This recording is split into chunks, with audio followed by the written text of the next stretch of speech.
ओम काली. आपल्या या आध्यात्मिक यूट्यूब परिवारात पुन्हा एकदा सर्वांचं स्वागत आहे. आजचा हा आपला विषय आहे की नक्की अंगामध्ये वारं येतं, वारं म्हणजे जे संचार येतो तो नक्की काय असतो, खरंच देव अंगात येतो का, आणि जर येत असेल तर हे वारं नक्की येतं कसं, ह्याच्यावरती आपण आज बोलणार आहे आणि पूर्ण शास्त्रोक्त पद्धतीने आपण याचं हे विवेचन करणार आहे. आता माझे जे गुरु माऊली आहेत ते नेहमी म्हणतात की 100 वारे त्यातली 4 खरी. ह्या म्हणीप्रमाणे जर खरं बघायला गेलं 100 लोक असतील, ह्या 100 लोकांच्या जर अंगामध्ये येत असेल तर ह्याच्यातले 90% जी लोक आहेत का नाही ती मानसिक त्रस्त असतात, मानसिक आजाराने त्रस्त असतात 90% लोक. त्यामुळं ते तसे हावभाव दाखवत असतात समाजामध्ये. त्यातले 5% जी लोक असतात ते नाटकं करत असतात. आणि ह्या 100%पैकी 5% लोकांच्याच खरं म्हणजे अंगात मध्ये येत असतं.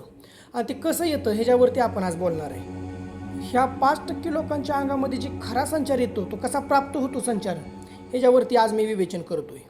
तर काय होतं, ज्यावेळी आपण एखाद्या देवी देवतेची उपासना सुरू करतो का नाही त्यावेळेस त्या देवी आणि देवतेचं एखादं बीजतत्व असतं ज्याला आपण ऊर्जा म्हणतो, ते माणसाच्या शरीरामध्ये मूलाधार चक्रामध्ये स्थापन केलं जातं त्या देवतेकडून. आपल्याला माहिती आहे की माणसाच्या शरीरामध्ये सप्तचक्र आहेत, 7 प्रकारचे चक्र आहेत.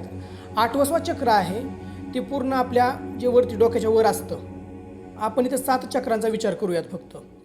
तर त्या देवी देवतेचं जे आपण उपासना भक्ती सेवा साधना करतो त्याचं एक बीज म्हणजे ऊर्जा तत्व जे आहे ना ते आपल्या मूलाधार चक्रामध्ये जे सगळ्यात खाली असतं, खालच्या साईडला असतं, त्या मूलाधार चक्रामध्ये त्या देवतेकडून स्थापन केलं जातं.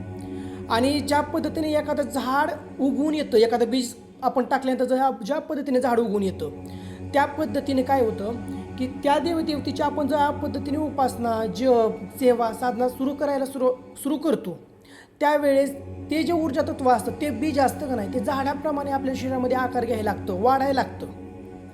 आणि हे ऊर्जा तत्व आपल्या शरीरामध्ये वाढत असताना ते जे एक चक्राचं भेदन करत करत करत जे आपल्या कपाळामध्ये जे आज्ञाचक्र आहे त्याला आपण आज्ञाचक्र म्हणतो, त्या आज्ञाचक्रापर्यंत त्याचा प्रवास सुरू होतो.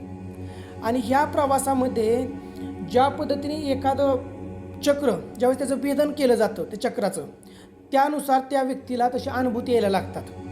मुळामध्ये आपल्याला त्या भगवतीची ती ऊर्जा सहन होत नाही. किती छोटीशी ऊर्जा तत्व असतं ते सुद्धा आपल्याला शरीराला सहन होत नाही. मग ज्यावेळेस साक्षात भगवती जर आपल्या अंगात येत असं सगळ्या देवीच डायरेक्ट जर आपल्या अंगात यायला लागले तर आपलं शरीर राहील का, याचा सुद्धा आपण विचार केला पाहिजे.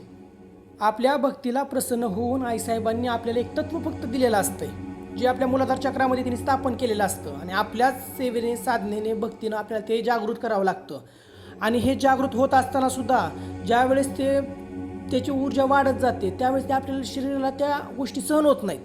ते ऊर्जा तत्व आहे ते आपल्या शरीराला सहन होत नाही. त्यावेळेस आपण जे बघतो की वेगवेगळ्या देवता अंगात आल्यानंतर जे आपल्या हाताने हावभाव घडतात आपल्या शरीराचे, अचानकच ओरडणं, किंचाळणं, शरीर टाकणं किंवा शरीरामध्ये जे काही वेगवेगळे हालचाली होत असतात, नाचणं बागडणं, ह्या सगळ्या गोष्टी ती ऊर्जा सहन न झाल्याचाच परिणाम असतो एक प्रकारचा आपल्या शरीराला. मग संचाराची ही प्राथमिक अवस्था अशीच असते. संचाराच्या प्राथमिक अवस्थेमध्ये त्या शरीराला तो त्रास कशामुळे होतो, आपण म्हणतो की बाबा वारं यायचं आहे आणि मग आता मला त्रास व्हायला लागला आहे. हा त्रास त्याच्यामुळेच होत असतो कारण की आपली जी शरीर आहे, आपली जी बॉडी आहे का नाही ती त्या ऊर्जेबरोबर मॅच करण्याचा प्रयत्न करते. ती ऊर्जा तत्वाला आपल्या शरीराशी एकरूप करण्याचा प्रयत्न करते. मग त्याच भक्तीच्या योगातून हळूहळू आपल्या शरीरामध्ये अष्टसात्विक भाव जागृत होतात. जे 8 प्रकारचे भाव असतात हे अष्टसात्विक भाव जागृत व्हायला लागतात. त्यानंतर त्या देवतेप्रतीची जी आपली भक्ती असते, सेवा असते, साधना असते, ती जशी जशी वाढत जाते तशी तशी त्या मूलाधार चक्रापासून त्या आपल्या आज्ञाचक्रापर्यंतचा त्या ऊर्जेचा त्या बीजाचा प्रवाह वाढत जातो. आणि संचार आल्यानंतर मग हळूहळू असे पुढच्या स्टेप येतात की तो संचार जे काय बोलल ते खरं व्हायला लागतं, त्याने जी बाकीतं केलेली असतात ती खरी व्हायला लागतात. ते ह्याच्यामुळंच होतं कारण की आपल्या मूलाधार चक्रापासून आपल्या आज्ञाचक्रापर्यंत ती ऊर्जा थोड्या का होईना प्रमाणामध्ये पोचायला सुरुवात होती त्याची. त्याच्यामुळे ह्या सगळ्या गोष्टी घडून यायला लागतात.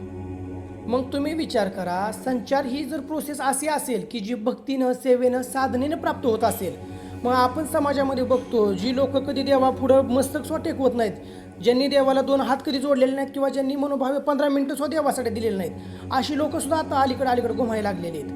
मग खरं अशा लोकांच्या अंगात संचार असेल का? खरं अशा लोकांच्या अंगात देव येतो का?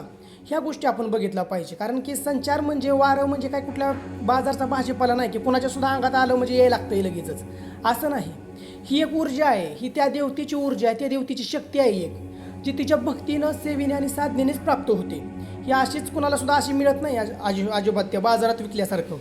आणि खरं जर आपल्याला ती संचारिक ऊर्जा प्राप्त करून घ्यायची असेल तर एखादा मंत्र त्या भगवतीचा, त्या देवतेचा घेऊन आपण त्याचा जप, सेवा, साधना ज्यावेळेस सुरू करतो, त्याच मंत्रातून ते बीज आपल्या शरीराला प्राप्त होतं. त्याच मंत्रातून ते बीज आपल्या मूलाधार चक्रामध्ये स्थापन केलं जातं त्या देवतेकडून. जो खरं भगवतीची मनापासून सेवा, साधना, उपासना, जप, तप करतो का नाही, त्याला ही ऊर्जा नक्की प्राप्त होते. ह्याच मंत्राच्या जोरानं त्या आपल्या सप्तचक्रांचं भेदन होतं, आपल्या शरीराचं शुद्धीकरण होतं. आपण बघतो की जप करताना सुद्धा आपल्याला जांभळ्या येतात किंवा वेगवेगळ्या अनुभूती असतात.